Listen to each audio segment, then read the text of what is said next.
So for this video, mag-test ta sa iyang mechanical properties. Ay mechanical bang tawag na, like kanang sa iyang kaligon ba niya na.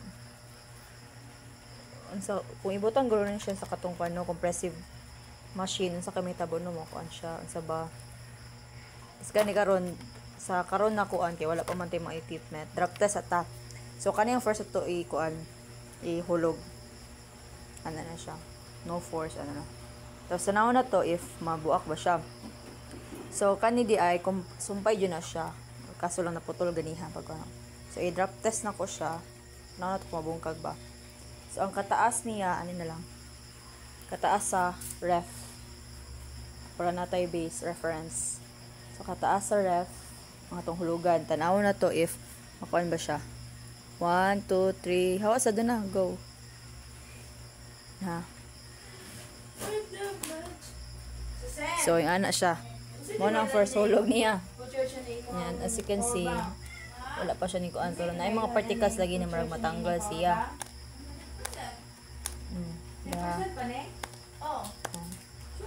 So, first attempt. Tapos, sa second attempt, reference gapon.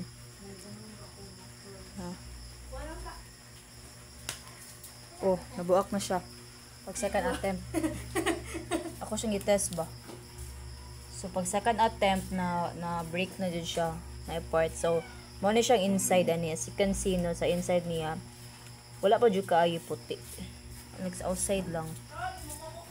As you can see, na-scattered siya into pieces. And, as you have observed, as you have witness, no, pag hulog sa ikaduha, na biak na siya. Tapos, ang sulod dun niya, mara dyan siya grahams gapon kay more on, like, naagapon ang substrates na Japon. Wala dyan fully na kuan sa, fully na inhabit sa mycelium. And, dara, muna siya ang inside. Look pa dyan, dara. So, muna siya ang substrates niya, no, wala dyan niya fully na kaon. Wala dyan fully na kaon sa mycelium. And this is maybe the reason nga nung dili jud ka gyapon kay siya durable. Kani. Tapos kani mga pieces niya, kani mga pieces mo niya yung substrate mo niya yung gikaon. Ang kanang puti mo ng mycelium. Okay. Okay, so kay second attempt nakuan siya. Sa kani isa balik na nato siya diri sa butanganan niya kay i-test pa natin siya sa school for its compressive strength.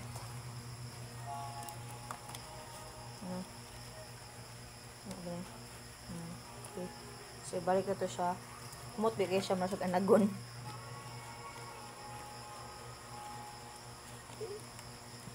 So, ano po na to ang iyong mga smaller pieces, no?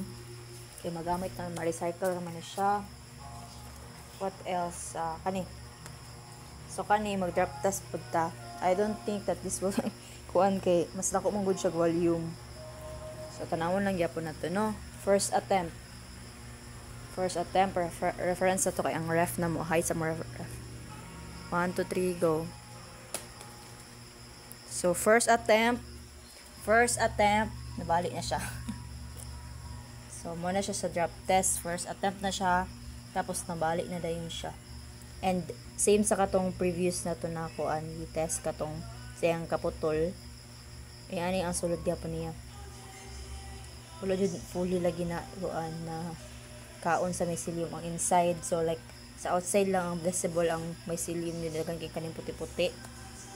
So dili na part mas siguro mas ligon dili pita. I mean mas kuan siya mas dali ra siya na kuan diri kay wala kay sa ba support ni kon siya kanang usay ta kuyang tas dari kay mas kuan man siya rigid mas kuan man siya dari mas bulk siya dari ba. So moto na dari So first attempt nabakli din siya so dili siya durable.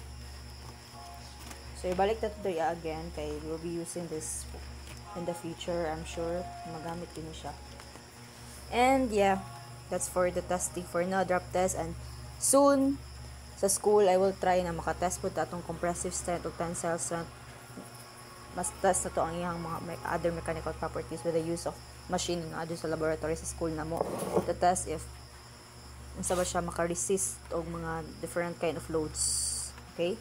Because this will be our sa brakes na to. And yeah, that's for the material testing.